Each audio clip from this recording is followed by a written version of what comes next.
You're listening to the Trade Show Insights Podcast, Season 12, Episode 10.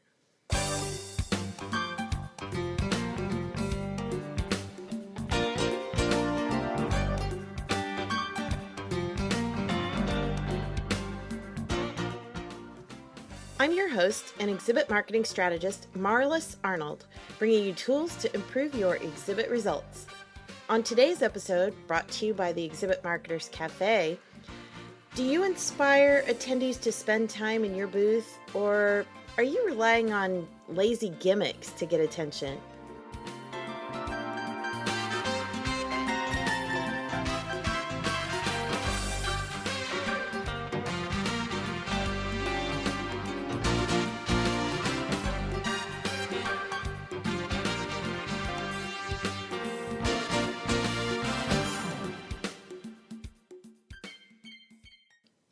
It's a sad fact of our modern culture that many things with little to no value receive a high percentage of attention, particularly in popular media. But just because reality TV and do-nothing celebrities take over our national spotlight, that's no reason to let gimmicks take over your exhibit marketing plan. Here are 4 areas of caution for exhibitors. First, designing a display for shock value alone that makes no sense and doesn't connect with your audience is a recipe for frustration. I've seen so many examples of this. For example, there was the giant brain spinning on a pole high above a booth, and no, this was not a medical show. Attendees stood in the aisle, puzzled, but not enticed to enter the booth. Instead, it's far better to have a display that is authentic to your brand and makes people want to learn more about what you offer. Second, creating a booth attraction that draws huge crowds but doesn't have anything to do with your message or brand will leave you exhausted with few leads. So many times I've seen this happen with some high-profile celebrity in the booth, signing autographs or doing photo ops, but that's the only reason people are in the booth. There's no conversation happening between attendees and booth staffers, and once someone gets what they came for, the autograph, they're gone.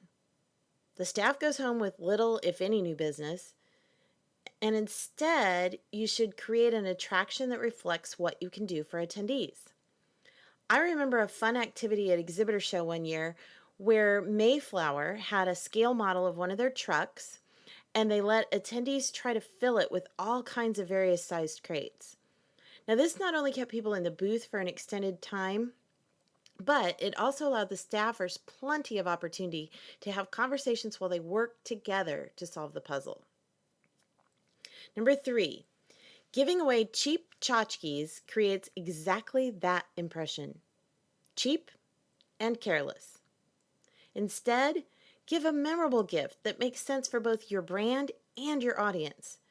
But that doesn't mean it has to be expensive in order to be considered valuable. Some of the most valuable items, and therefore the most likely to be kept, include tools that help your attendees with their daily life or job.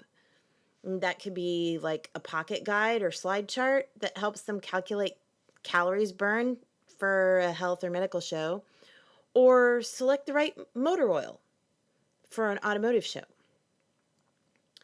Number 4, doing a drawing for some kind of expensive wow prize draws lots of freebie seekers versus actual leads.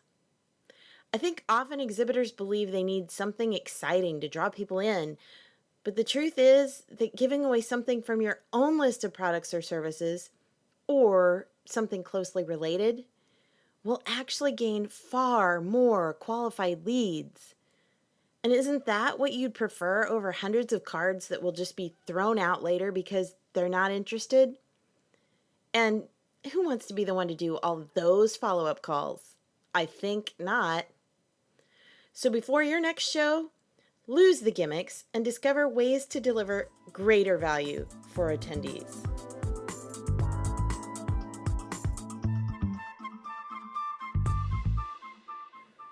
Want more tips and tools for your exhibit marketing?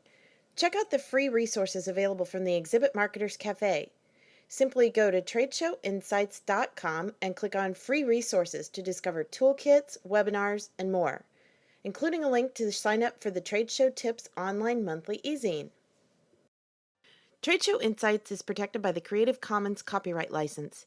You may feel free to share this recording with colleagues or embed it on your own blog as long as it's shared in its entirety and is not used for commercial purposes. To learn more, please see the link in the sidebar of the show notes at tradeshowinsights.com. Well, that's it for this episode of Trade Show Insights. Be sure to check out our show notes and archives at tradeshowinsights.com. You can also connect with me using the social media links or the contact page on the site. I'm Marlis Arnold. Thanks for listening, and be sure to join us next time for more tools to improve your exhibit results.